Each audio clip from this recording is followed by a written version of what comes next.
So, my people, now the former governor of Kaduna State, El-Rufai, has been spotted in Imo State telling the people of the southeast, the Ndigbo, that they should organize themselves. You know that the southeast are always lagging during election, that they should gather their children. Anybody that they know that is up to 16 years and above should go and register, provided the person will be 18 years before the forthcoming election, because the Igbos are always lagging behind anytime they are having election in the southeast. We know the northerners from the videos we've seen in the past, they allow children that are not even up to 18 years to vote. So now El-Rufai is advising the Ndigbo to do the needful. So guys, I'm going to allow you to take a look at that video and other video reactions that I have for you guys here. Please don't forget to give this video a thumbs up, drop your comment with us in the comment section, and also help us to share this video so that YouTube can recommend it to others to join the discussion. Because the governance of our country today is democratic. We elect our leaders. We don't select them. We don't appoint them. So voting is important. Registering to vote is a civic duty. It's not a political imperative. It is a civic duty which, as a citizen, you must take advantage of. Looking at the numbers of the continuous voter registration in Nigeria in the last 2 weeks, the southeast, including Imo State of course, are lagging behind the rest of Nigeria. I want to appeal to you, our mothers, our sisters, our daughters that are in this room, to please take this up and get our children that are 16 years and above, who will be 18 years in 2 years and ready to vote, to please go out and register to vote. It is very, very important.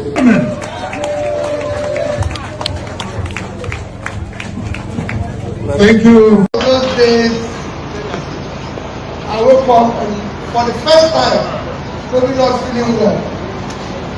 And I said, no, you can't go anywhere. But I already have a schedule to speak at the event in Tinubu this morning. In Oka and Sabafina, come to Owerri. I told them I will go and I start tomorrow. So I'm happy that I achieved all of them. At least I'm here tonight. Thank you, El-Rufai. We welcome you sincerely to Imo State. It's a very critical state in Igbo land. And I thank God for coming out to welcome him, to listen to him speak, and everything. All I have said that say thank you for coming out and thank you for visiting us. Everything is told you, it's critical, told you what to do to participate in the election. Go out and become a vanguard of all these people to go and register. Don't say, oh, well, we are not part of it, we are not part of it. The money they gave you in the last election, I'm sure it's still there. How come? I don't think any member of this church will play the fool this time. I don't think so. I don't think so. I don't think so. Today you have Muslim ticket being propagated. Tomorrow you have Fulani propagated. Next tomorrow you have governors transferring to their own brother. Amen. Because federal character has been destroyed. Raketu Sususa. Implacarata. If they destroy it at the top, they destroy it to the level of local government. Some local government become the heritage of certain families because they have said it down on top. People don't think forward. People are so myopic. I think over this. A Kokoko, a nation as religiously divided as Nigeria. What? What? What? The money they gave you in the last election, I'm sure it's still there. How come? To buy your destiny? How come? Destiny of your nation for sale? How come? I was shouting this in 2015. Some members of the church were watching. Because we can see through the man's heart. He has succeeded in opening himself up to the people. We have seen the truth. So, for those who rigged him out in 2023. If you think by painting him black, he will lose the clout, he will lose his followers, you are joking. Be prepared to rig him again. If you rigged him in 2023, be prepared to rig Peter Obi again in 2027. Now go rig tire. You will rig and die rigging. And then your name will enter in the history books as the chief rigger in Nigeria history of election. You, the INEC chairman, if you permit that, you will enter the history books as the worst INEC chairman that we ever had. So if you rigged Peter Obi before, be ready to rig him. Because those who believe in him will never turn their backs on him. Some of us have vowed that wherever Peter Obi goes in 2027, we will follow. If you like, go to PDP. If you like, go to Labour Party. If you like, go to ADC. If you like, deputize Atiku. Anywhere you go, we will follow. Because we know you mean well. We know you mean well. It is either Peter Obi or nobody.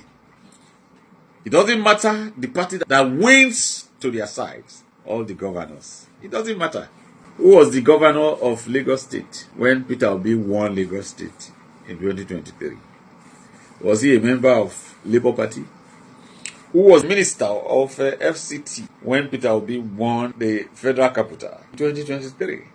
So it's not about how many governors a party have on its side. It's about the people, the interest of the people. So, whoever you are, Reno Omokri, Deji Adeyoju, Kenneth Okonkwo, and let me tell you, people, there is a single way of knowing bad people in this country. Anybody you see attacking Peter Obi constantly is a bad man. The reason why a man like Deji Adeyoju will be attacking Peter Obi so vigorously is because he thinks that he can still convince those who follow Peter Obi to dislike the man.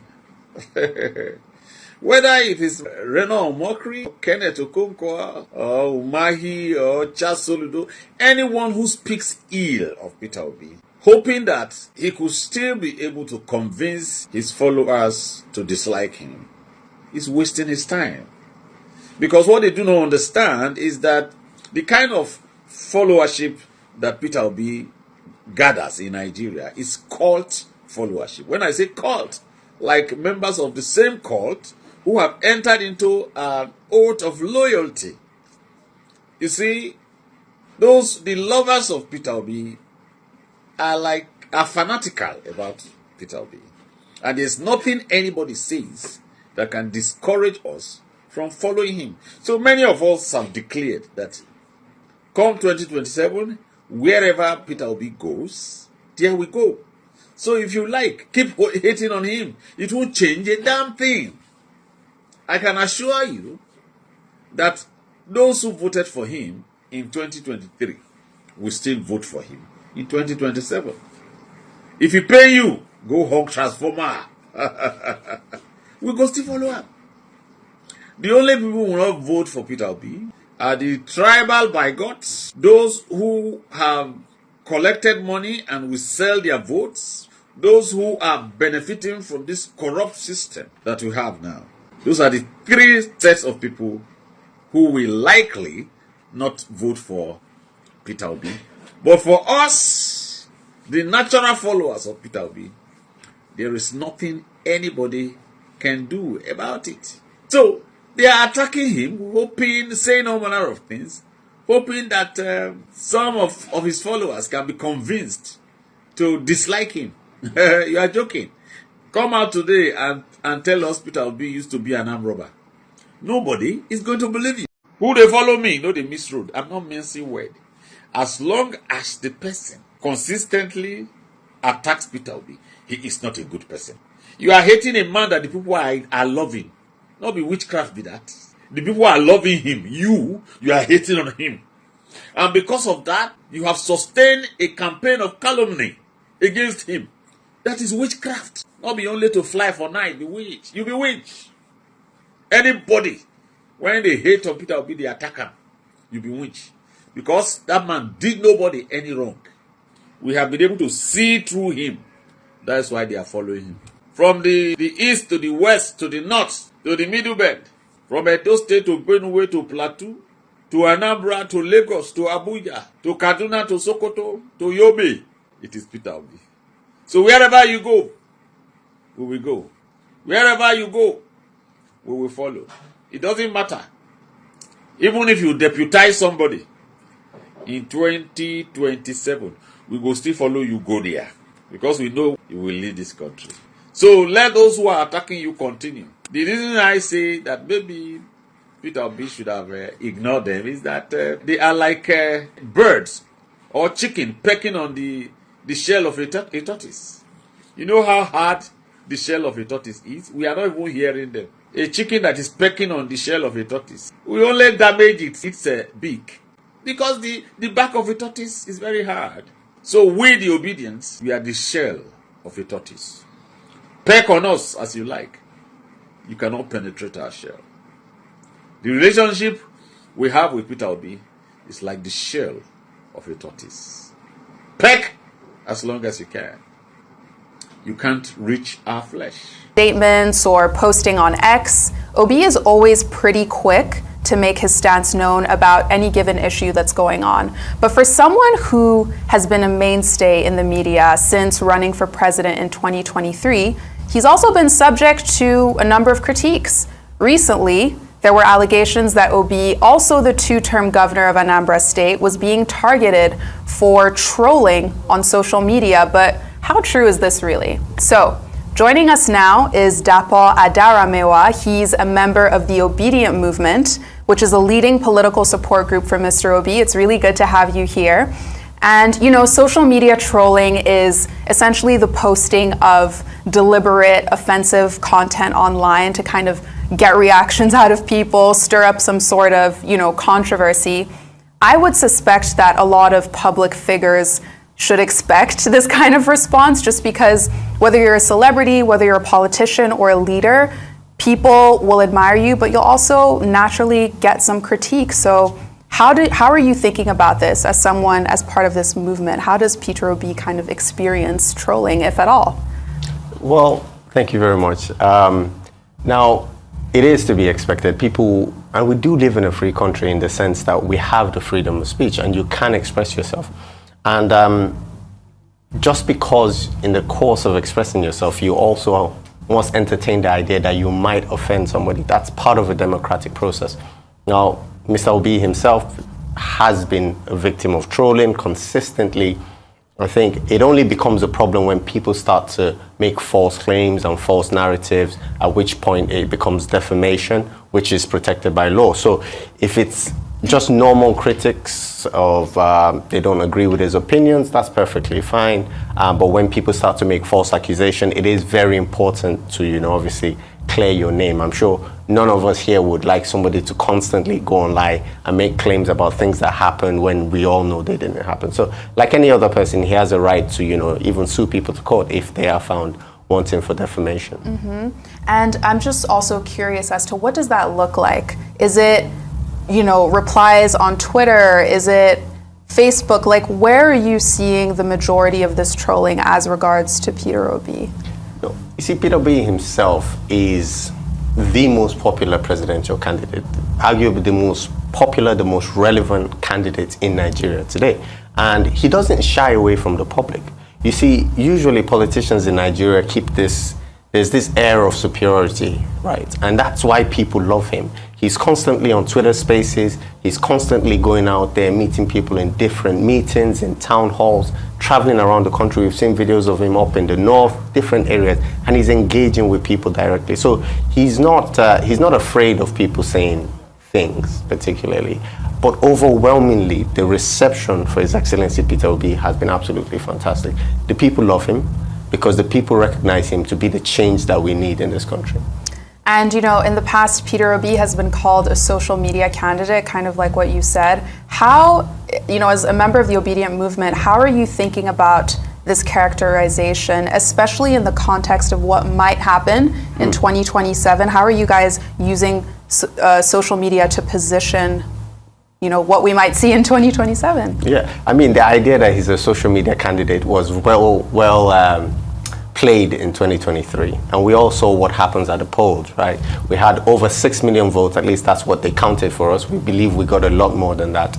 That goes to show that for a candidate who was in none of the two major parties to go ahead, come in third officially, right, and get over 6 million votes, it isn't a social media candidate. He is the candidate that speaks to the people, because Nigerians are desperate for something honest. They're desperate for something different, and fundamentally, that's what he brings to the table. Interesting. Within the last few weeks or so, the federal government also shut down 13 million social media accounts in Nigeria for offensive content, violations of, the code of practice. I think it's also interesting to think about our social media habits as Nigerians, how Nigerians use social media, what we're talking about online, and how a lot of that actually is very offensive content, right? I think social media is geared to anything that elicits an emotional response. And that is why all sorts of things blow up on social media, right? But the normal day-to-day interactions don't really make the news. And that's why it feels like there's a whole lot happening, or Twitter is full of critics. Most people are just expressing their opinions. People are sharing very relatable content, information, things that edify the soul and the body, right? But we tend to always focus on the negative. So I don't think Nigeria has any profound problem with social media. In fact, I think people deserve the right to be able to express themselves freely in a free country.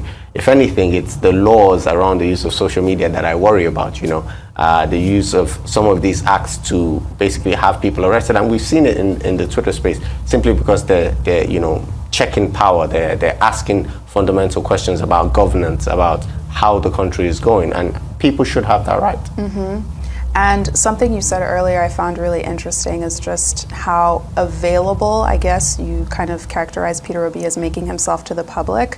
How do you think leaders should be thinking about that going into 2027? Do you think that because he's made himself so available, we can expect other leaders to kind of follow suit and avail themselves more to the public, maybe be more active on social media, or what, how do you think he's kind of moved the needle in that way? You see, Peter Obi is uniquely positioned to put himself in front of Nigerians, right? Simply because he's an honest man and he has integrity. When you have things to hide, you cannot go into the public space. You can't interact with people because it's an uncontrolled environment. People might ask questions around things that you've done in the past. Like, the president can't have an open dialogue with people because we would ask him questions about what's happening in River State. We would challenge him. So a lot of politicians hide behind that, right? But Peter Obi can step into the public eye because he is a man of integrity. And fundamentally, that is what we need in Nigeria. Because let's face facts. No matter what you do in a corrupt system, corruption is like a mold. It will eat it up. There's the student loans, fantastic idea. Nobody can debate that, right? But look at what happened in the execution. Look how corruption has swallowed up the bulk of that money. Look what happened with the students' union and all of the whole mess. So no matter what policies you bring in, if you cannot eradicate corruption, you cannot do anything for the people. And Peter Obi is the only candidate, because of his personal integrity, who has the moral standing to hold the whole system to account, to change the political system for Nigerians. What can we expect to hear either from the Obedient movement or Peter Obi? Everyone wants to know, what can we expect to see between now and 2027? Do you have any insight? Or? I mean, I can tell you what we will see in 2027 after the election. It will be a well-drafted, a loving and uniting speech, thanking the Nigerian people for making him the president of the Federal Republic of Nigeria.